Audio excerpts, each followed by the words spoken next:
आप बात करेंगे बड़ी खबर बिहार से, जहां पर जातिगत जनगणना के ऊपर सर्वेक्षण का ये पूरा मामला और सर्वेक्षण के खिलाफ में याचिकाओं पर सुनवाई आज होने जा रही है। सुप्रीम कोर्ट आज याचिकाओं के ऊपर सुनवाई करेगा।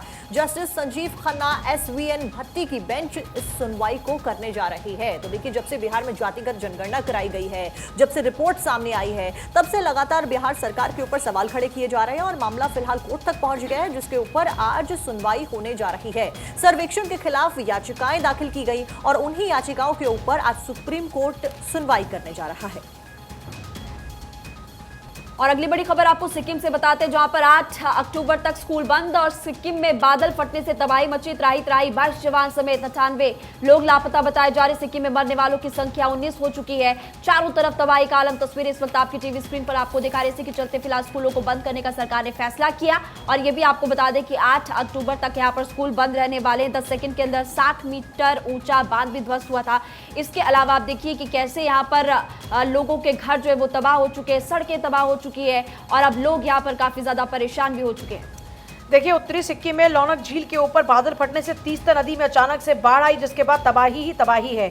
अब तक 14 लोगों के शव मिल चुके हैं। 22 सैन्यकर्मी समेत 102 लोग अभी तक लापता हैं। सिक्किम राज्य आपदा प्रबंधन प्राधिकरण ये कह रहा है कि बुधवार को आई आपदा के बाद से अब तक 2011 लोगों को बचाया जा चुका है, जबकि 22,034 लोग इससे प्रभावित हुए हैं। और यही वजह है कि आप चारों तरफ तबाही का मंजर देख रहे हैं। टीम्स वहां पर लगातार मौजूद है जो कि रेस्क्यू करती हुई नजर आ रही। बड़ी बात यह है कि जो जवान थे वो भी यहां पर बहकर चले गए इस बहाव में और वो भी अब तक लापता हैं। उनकी भी तलाश लगातार जारी है। बड़ी बात यह है कि रोड्स पूरी तरीके से आप देखिए टूट चुके हैं। जो कनेक्टिविटी है वो पुअर हो चुकी है। यही वजह है कि स्कूल्स को बंद रखा जा रहा है, क्योंकि चारों तरफ आयुषी पानी पानी नजर आ रहा है। खबर बहुत ज्यादा इंपॉर्टेंट पूजा, और इसीलिए अखबारों में देखिए फ्रंट पेज पर इस खबर को जगह दी गई है। अमर उजाला मेरे पास है, हेडलाइन है सिक्किम में 18 मौतें, 22 सैनिक अब भी लापता। काफी दुखद खबर है यहाँ पर। ये आपको बता दें, लिखा है कि तबाही 98 लोगों का पता नहीं, 2011 लोगों को बचाया गया। 22,000 से अधिक प्रभावित किस तरह से हुए, कितने हो रहे हैं, इस बात का जिक्र महिमा और पूजा भी कर ही रहे थे।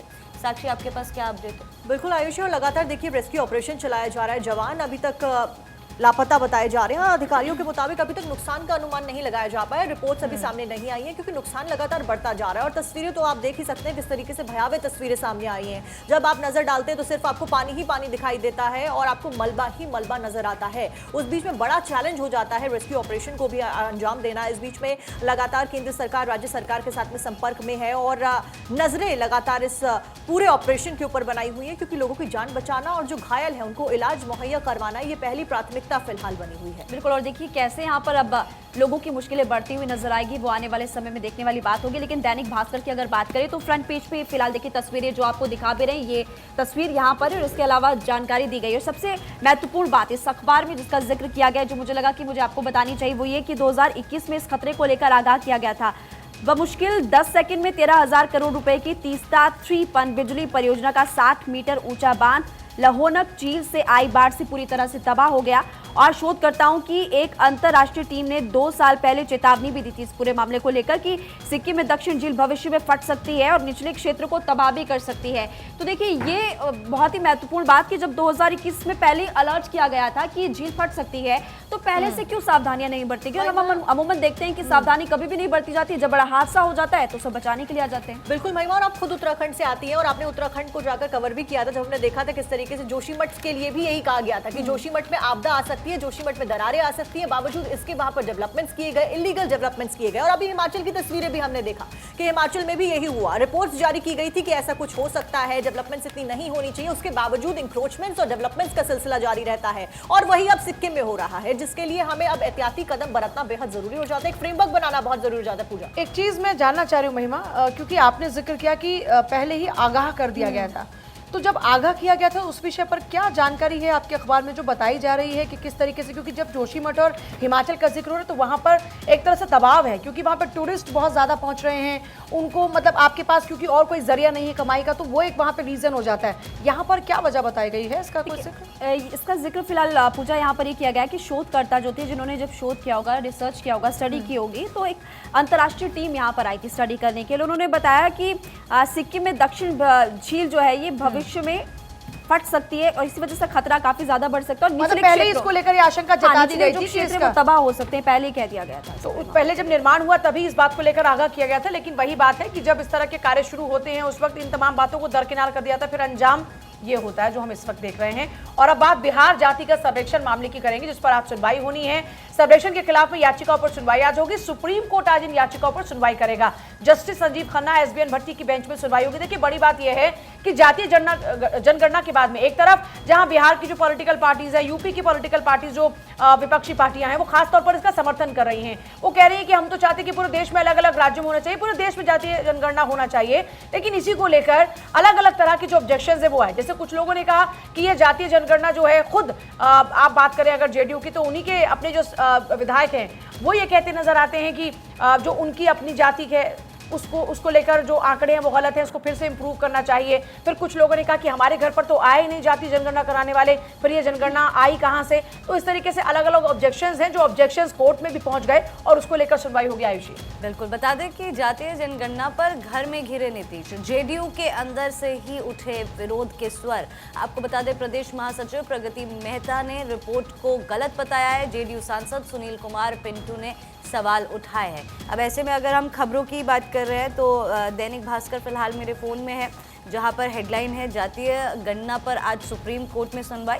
आंकड़ा रिलीज करने पर जताई गई है आपत्ति। 2 अक्टूबर को सरकार ने जारी किया है डेटा। आपके पास क्या अपडेट है साक्षी? आयुषी, क्योंकि आपने जिक्र किया जो डेटा है उसके ऊपर सवाल उठाए जा रहे हैं, यहाँ पर जागरण में भी यही सवाल उठाया गया है। बिहार में नेताओं को फोन आ रहे हैं, हमारी जाति की जनगणना गलत है, हमारी जाति की गणना गलत है। यहाँ पर लिखा गया है कि अगर बिहार में जातिवार गणना के आंकड़ों पर यादव और मुसलमानों को छोड़ दें तो हर एक जाति को संदेह है। और अब फोन आ रहे हैं सरकार के पास अपनी जाति को लेकर लोगों के। इसमें यह भी मेंशन किया गया है कि अति पिछड़ों में भी असंतोष देखने को मिल रहा है। अति पिछड़ों की आबादी सबसे अधिक है, 36% बताई गई है, सर्वे में बताई गई है, लेकिन उनके बीच से ये विरोध के स्वर उठते हुए नजर आ रहे हैं। मतलब अपने मेजोरिटी में अति पिछड़ा को दिखा दिया, लेकिन उन्हीं के बीच से अब फोन आने शुरू हो गए कि हमारी जाति तो ये नहीं है। जिसका जिक्र मैं भी कर भी रही थी कि कुछ जातियां हैं जो कह रही हैं कि साहब हमारा जो आप भागीदारी की बात कर रहे हैं, जो हमारे नंबर की बात कर रहे हैं, वो कम है। महिमा, आगे बढ़ते हैं और बिहार से खबर आपको अगली बता देते हैं। बीजेपी विधायक हरिभूषण ठाकुर ने एक बड़ा स्टेटमेंट दिया। क्या स्टेटमेंट दिया?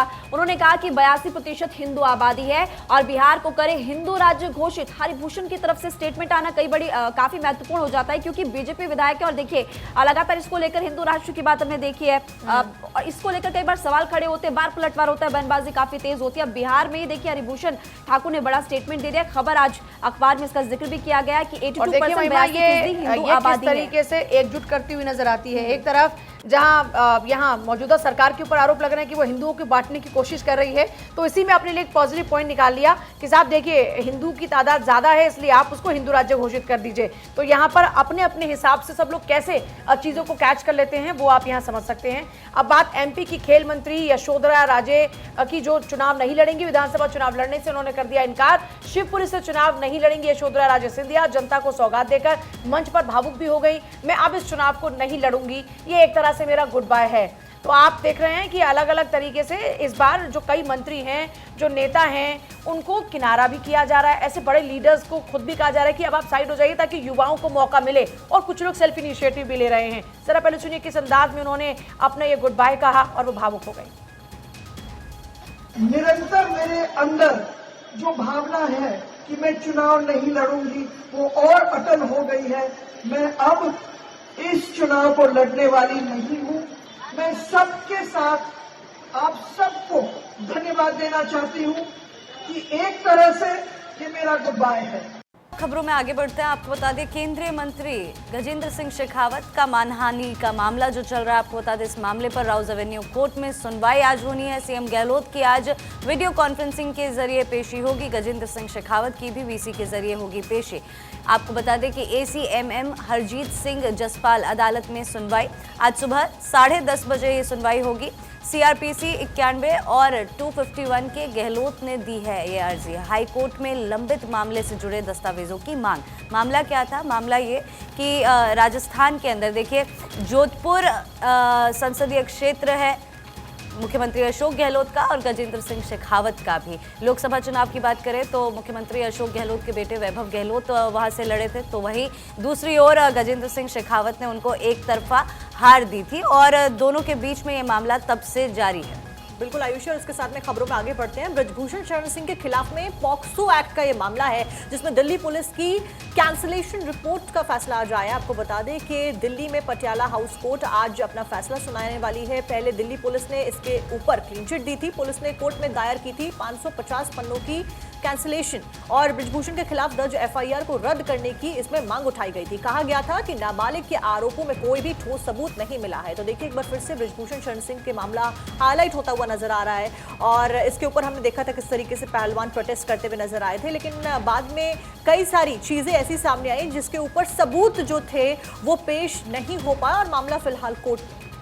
तो देखिए आज हम आपको लगातार बता रहे हैं कि आज दिन भर में क्या कुछ खास रहने वाला है। सुप्रीम कोर्ट में कौन कौन से मामले को लेकर सुनवाई होगी और कौन कौन से लेकर मामलों को लेकर आज फैसला भी आ सकता है। आगे बढ़ते हैं और ज्ञान वापस सर्वे के लिए एएसआई को मोहलत दी गई। जिला जज का एक्सटेंशन एप्लीकेशन पर आदेश है कि आर्कियोलॉजिकल सर्वे ऑफ इंडिया को सर्वे पूरा करने के लिए अब 28 दिन मिल चुके हैं। दूसरी बार एक्सटेंशन दिया गया है। देखिए दूसरी बार अब इस सर्वे का जो समय है वो बढ़ाया गया। एएसआई सर्वे को बढ़ाने की मांग फिलहाल यहाँ पर की गई थी और इसी को लेकर अब फैसला फिलहाल हुआ है। इसी फैसले पर मुस्लिम कमेटी ने आपत्ति भी जताई है। और देखिए ये बड़ी खबर फिलहाल हम आपको बता रहे हैं ज्ञान वापस सर्वे से जुड़ी हुई, जो कि आज अखबारों में फिलहाल छपी हुई है। और मेरे पास क्योंकि राष्ट्रीय सहारा है उसमें जिक्र है ज्ञानवापी परिसर के सर्वे के लिए 4 हफ्ते और मिले। इस हेडलाइन के साथ में खबर छपी और फिर विस्तार से इस पर जानकारी दी जा रही है। बड़ी बात यह है कि देखिए जब आप सर्वे की बात कर रहे हैं तो उसको लेकर बार बार जो मुस्लिम पक्ष है उसकी आपत्ति थी, वो नहीं चाहता था कि सर्वे होना चाहिए। और देखिए अब बात कर लेते हैं अखबारों की सुर्खियों के बारे में। ये पहली खबर रहेगी पुतिन से जुड़ी हुई, क्योंकि पुतिन ने भारत की तारीफ कर दी है। रूस के राष्ट्रपति हैं पुतिन और पश्चिमी देशों के ऊपर निशाना भी यहाँ पर साधा गया और इसी बात का जिक्र अखबारों में भी किया गया है। यहाँ पर दैनिक जागरण का विदेश वाला सेक्शन है जिसमें लिखा गया है हेडलाइन में, भारत को सूप का स्थायी सदस्य बनाया जाए। पुतिन ने इस बात को कहा। साथ साथ में नरेंद्र मोदी के नेतृत्व में मजबूत हो रहा है भारत, इस बात को भी पुतिन ने आगे रखा। देखिए हालांकि प्रधानमंत्री नरेंद्र मोदी ने कभी रशिया का साथ नहीं दिया है। जिस तरीके से रशिया और यूक्रेन की वजह से तमाम जो पूरा वर्ल्ड है हमने देखा उसको नुकसान पहुंचा, इकोनॉमी के लिहाज से हुआ, प्रोडक्शन के लिहाज से हुआ, क्योंकि सप्लाई चेन पूरी तरीके से इंपैक्ट हो गई। और जो दोनों देशों के बीच में जंग चल रही है पिछले साल 24 फरवरी से, उसकी वजह से नुकसान न केवल दोनों देशों को हुआ है बल्कि पूरे विश्व को हुआ है। और प्रधानमंत्री नरेंद्र मोदी ने अपना स्टैंड भी रखा है कि ये दौर जंग का दौर नहीं है। बिल्कुल इस पूरे प्रकरण के अंदर, इस वॉर के अंदर रूस को सपोर्ट करते हुए नहीं नजर आए हैं प्रधानमंत्री नरेंद्र मोदी। लेकिन अगर हम जियोपॉलिटिक्स की बात करें तो काफी अच्छे रिश्ते रहे हैं रशिया और इंडिया के काफी पहले से, और वो आगे भी मजबूत ही बने रहेंगे। उसकी एक तरीके से कह सकते हैं कि आशंका नजर आ रही है जिस तरह का स्टेटमेंट यहाँ पर पुतिन ने दिया है। चलिए आगे बढ़ते हैं और देखिए अगली खबर आपको बताते हैं। अमेरिका को भारत से रिश्ते बिगाड़ने का डर है। अब न्यूज मैगजीन पॉलिटिको की रिपोर्ट है, इसके अनुसार फिलहाल बताया गया कि अमेरिकी राजदूत एरिक गारसेटी की बाइडेन को वार्निंग दी गई है। उन्होंने वार्निंग फिलहाल बाइडेन को दी और कनाडा के चक्कर में खराब हो सकते हैं भारत से रिश्ते, इसलिए समझ जाइए। बाद में अमेरिका ने पॉलिटिको के दावे फिलहाल खारिज किए। अब भारत से रिश्ते बेहतर करने की हर दिन कोशिश है, ये अमेरिका की तरफ से स्टेटमेंट दी गई। एक बार फिर से आपको बताते हैं कि देखिए हुआ क्या कि अमेरिका को दरअसल भारत से रिश्ता बिगड़ने का डर इसलिए है क्योंकि एक मैगजीन है और उसी की रिपोर्ट में बात सामने आई कि अमेरिकी राजदूत एरिक गारसेटी ने बाइडेन को वार्निंग देते हुए कहा था कि कनाडा के चक्कर में ऐसा ना हो कि भारत से आपके रिश्ते खराब हो जाए। और ऐसा इसलिए भी क्योंकि देखिए जब कनाडा की बात आई तो अमेरिका ने एक तरफ जहां कहा कि जांच होनी चाहिए और भारत को उस पर सपोर्ट करना चाहिए, शायद ये एक रीजन रहा। और इसमें देखिए ब्रिटिश पीएम ऋषि सुनक का ट्वीट, इटली के राष्ट्रपति के साथ फोटो शेयर किया। जनता तय करेगी ब्रिटेन में कौन आएगा, अवैध प्रवासियों पर होगी मजबूत कार्रवाई, अंतर्राष्ट्रीय स्तर पर मिलकर काम करेंगे। तो इटली के राष्ट्रपति के साथ में फोटो शेयर किया गया, जनता तय करेगी ब्रिटेन में कौन आएगा। तो यहां पर यह खबर को भी प्रेफरेंस मिली है, अवैध प्रवासियों पर कार्रवाई होगी। तो अंतर्राष्ट्रीय स्तर पर भी बात कर रहे हैं कि किस तरह से वहां पर भी इस वक्त हाल है। तो यहां पर ऋषि सुनक की ये तस्वीर आप देखिए जो साझा की गई है, उन्हीं के अपने अकाउंट से ये जो फोटो है वो पोस्ट की गई है। देखिए जॉर्जी मेलोनी के साथ फिलहाल तस्वीरें अभी शेयर की गई और तस्वीरें लगातार हम आपको दिखा भी रहे हैं और यही ट्वीट ऋषि सुनक ने किया है जो कि आप जिसका जिक्र भी बार बार फिलहाल कर रही थी पूजा। देखिए हरियाणा के मुख्यमंत्री मनोहर लाल ने करनाल में हरियाणा पुलिस अकादमी मधुबन में आयोजित दीक्षांत परेड समारोह में शामिल होकर प्रोबेशनर सब इंस्पेक्टर का मनोबल बढ़ाया और कहा कि पुलिस केवल एक रोजगार नहीं है बल्कि आत्मसम्मान और देश के प्रति सेवा का सम्मान है।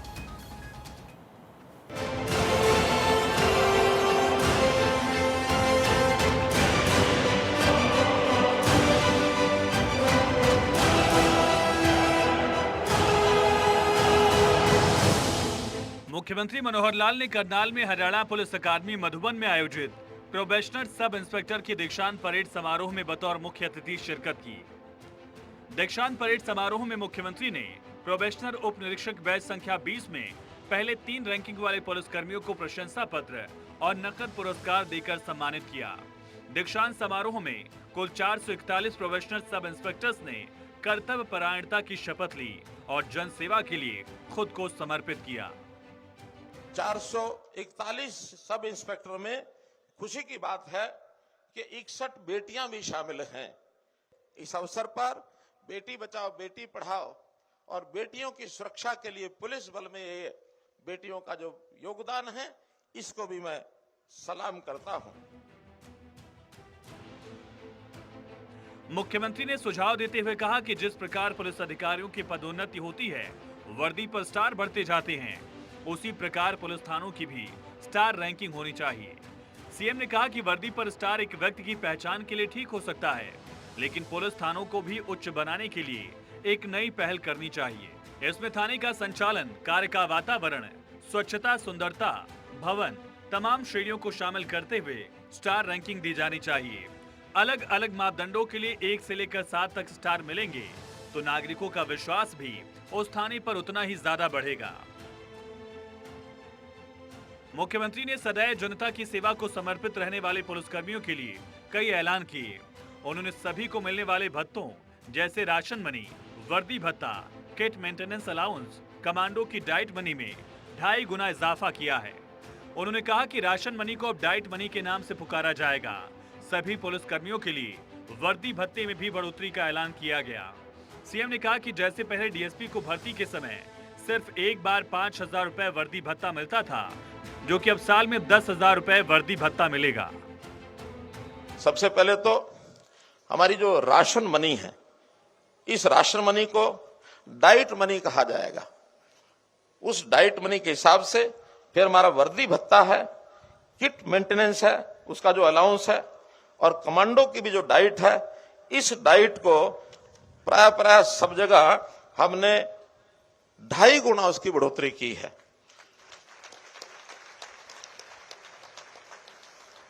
ये जो वर्दी भत्ता है, अभी तक डीएसपी को भर्ती होते समय सिर्फ एक बार 5,000 रुपया मिलता था, लेकिन जैसे इंस्पेक्टर सब इंस्पेक्टर को मिलता है, अब डीएसपी को भी वर्ष में 10,000 रुपया वर्दी भत्ता ये भी मंजूर किया गया है। मुख्यमंत्री मनोहर लाल ने कांस्टेबल और हेड कांस्टेबल को मिलने वाले कन्वेंस अलाउंस को 120 रुपए मासिक से बढ़ाकर 720 रुपए मासिक करने की घोषणा की। सीएम ने कहा कि हरियाणा पुलिस प्रशिक्षण केंद्रों में कार्यरत स्टाफ को विशेष भत्ते के रूप में बेसिक पे पर 50% अतिरिक्त राशि दी जाएगी। सीएम ने कहा कि शिक्षा के स्तर को बेहतर करने के लिए हरियाणा की सरकार लगातार कदम उठा रही है। इसी दिशा में उन्होंने घोषणा की, कहा कि हर पुलिस लाइन में ई-लाइब्रेरी खुलवाई जाए ताकि पुलिस कर्मियों के बच्चे भी बेहतर तरीके से पढ़ाई कर सकें। मैं एक घोषणा ये करता हूं कि शिक्षा के लिए हम तो यहां तक बढ़े हैं, हमारे परिवार के बच्चे आगे बढ़े, तो जितने भी हमारे पुलिस लाइंस हैं, डीजीपी साहब, वहां हर एक पुलिस लाइंस में एक ई-लाइब्रेरी जरूर खुलवाइए ताकि जो बच्चे हैं हमारे इन जवानों के, हमारे पुलिस के लोगों के, इनके बच्चे भी पढ़ाई में अच्छे कर सकें। इन पुलिस कर्मियों की स्वास्थ्य जांच ये भी लगातार कराते रहें, क्योंकि स्वास्थ्य अच्छा है तो निश्चित रूप से हम लंबे समय तक हम अपना काम करेंगे। और स्वास्थ्य के लिए जहां तक संभव हो योग पद्धति और आयुष पद्धति, इसका ही सहारा लेना चाहिए। इससे जीवन लंबा होता है, व्यक्ति स्वस्थ रहता है। मुख्यमंत्री ने कहा कि हमारी सरकार ने नौकरियों में टीआरपी यानी ट्रांसपेरेंट रिक्रूटमेंट प्रोसेस शुरू किया है और भर्ती भी मेरिट के आधार पर की गई है। मुख्यमंत्री मनोहर लाल ने कहा कि आज के दीक्षांत समारोह को इस अकादमी का दीक्षांत समारोह माना जा सकता है, लेकिन वास्तव में दीक्षांत समारोह इस अकादमी से अलग है। वो है समाज की अकादमी। जब हम समाज में जाएंगे तब वास्तव में हमारी दीक्षा का परिणाम देखने को मिलेगा। Bureau report, Bharat 24।